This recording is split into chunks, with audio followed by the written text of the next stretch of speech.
Hello, hello. Good evening, good afternoon, and good morning. Mayroon tayong ilalabas ngayon, yung mga pangako ni Pangulong Marcos o ang kanyang mga pronouncement during SONA ay tingnan natin kung anong masabi nyo. Kasi nga doon sa SONA sana ang marinig natin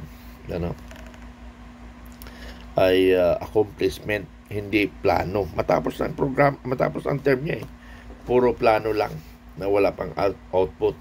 So ngayon nasisilipan siya ng ating kababayan. Ito, pakinggan nyo na lang muna mga kaibigan. Makalabas na ako ng ospital. Nasa 50,000 pesos po, Tay. Ang mahal naman, akala ko ba libre na? Wait, eto ang proof. Zero balance billing. Sige po, Tay. Zero billing na po kayo. Pwede na kayo makauwi. Wow! Tao po, pabili. Ano po yun? 1 kilong bigas nga yung pinakamura. Magkano to? Pinakamura na po yan, 45 pesos. Akala ko ba may tig 20 pesos na? Heto ang ebidensya. Kaya na natin ang 20 pesos sa bawat kilo ng bigas. Okay po, Nay. 20 pesos na lang yan. Wow! Sir, bakit po hindi nadagdagan ng sahod ko eh? Lagi po akong overtime dito sa school. Ma'am, wala namang bayad ng overtime sa teacher. Wait, may ebidensya ako. Natanggap na kayo ng kabayaran para sa inyong teaching overload at para sa inyong overtime. Sige po ma'am, pasensya na. Aasikasuhin ko na po ang overtime pay mo. Wow! Nurse, tulungan niyo po ang asawa ko. Need po namin ng doktor. Naku, sorry po, Nay. Wala pa po tayong doktor dito. Albularyo lang. Pero ang sabi, may mga doktor na daw. Heto ang ebidensya. Bawat bayan po sa Pilipinas ngayon ay may doktor. Nandito na po ako, Nay. Ako na po ang bahala. Wow! Dalbo, alay ka nga. Ano yun, Dos? Umalis ka na ngayon kasi...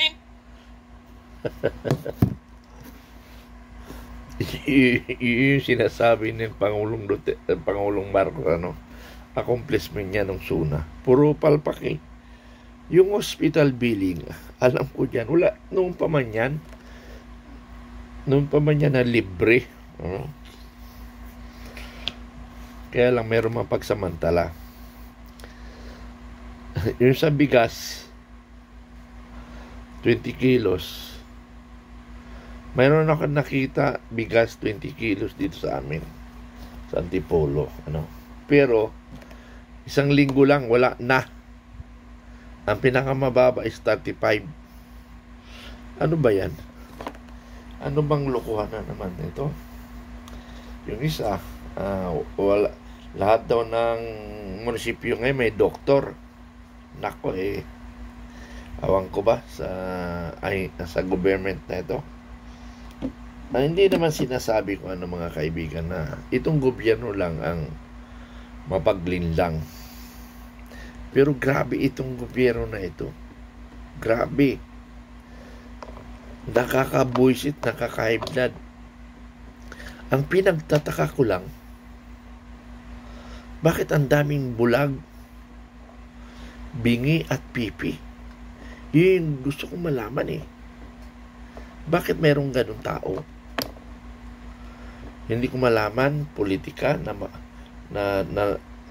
naniniwala sa isang politician kahit na sinungaling, pinapaniwalaan pa rin kasi idol niya yan ang hinahangaan niya So meaning, tayo rin Pilipino may kasalanan.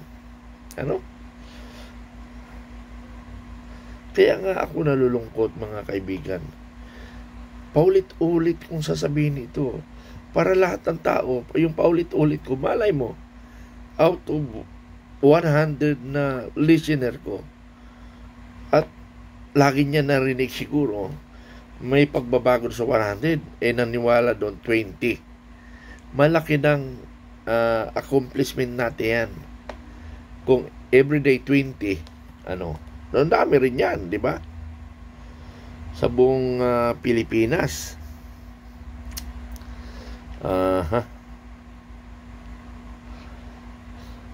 Hintay na lang natin ang...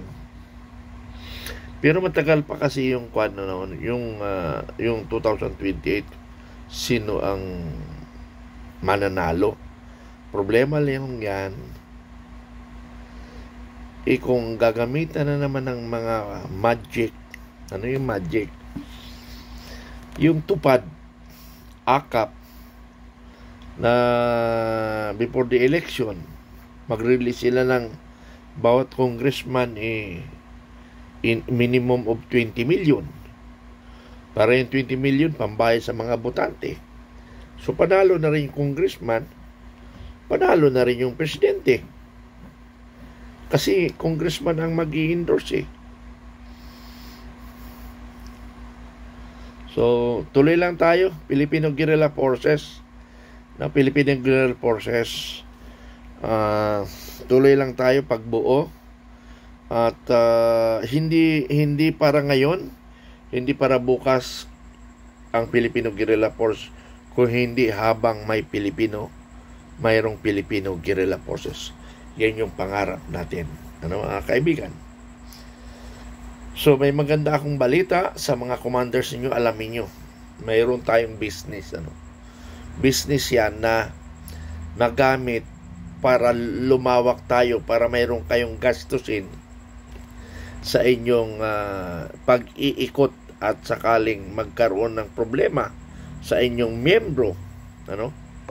Sa inyong membro ay matulungan nyo. Kaya nga ngayon, parang binibigyan ko na ng independent action ang lahat ng area commander. Ang national level is only administered na lang. Kasi para ma-exercise na mga area commander ang kanilang responsibility sa taong bayan.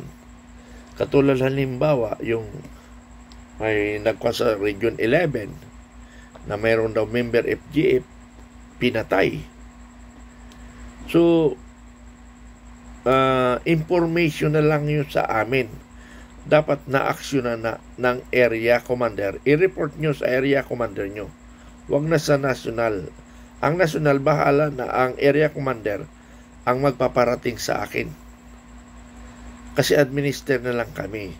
Dahil sa lawak ng national level, hindi namin kayang tugunan yan. Ang area commander ang may responsibility dyan, unless the area commander they will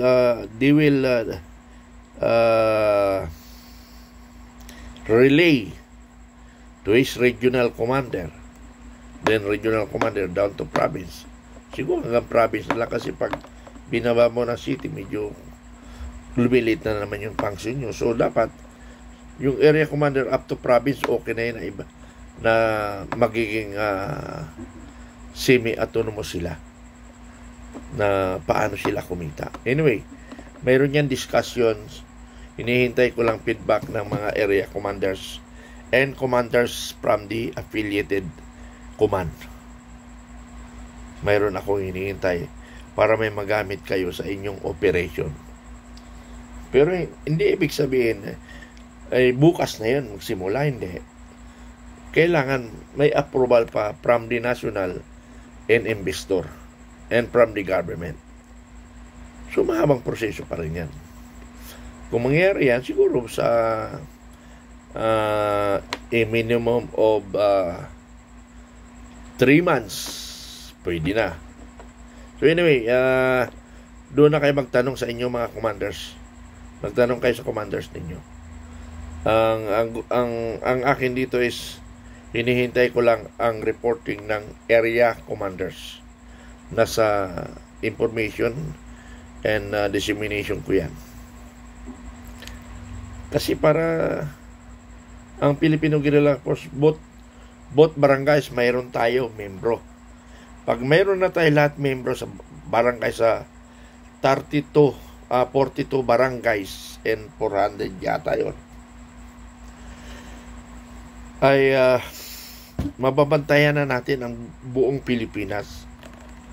Alam na natin kung mayroong makakapasok o hindi. So yun ang objective natin, mga kaibigan. Objective natin bilang isang mamamayang Pilipino. Ha? So, yun na lang muna ang ipinaparating ng Makabayan in Informative Channel. Makabayan Informative Channel and Filipino Guerrilla Forces na kung saan ay nagmamahal sa ating bayan. Maraming salamat. Maraming salamat.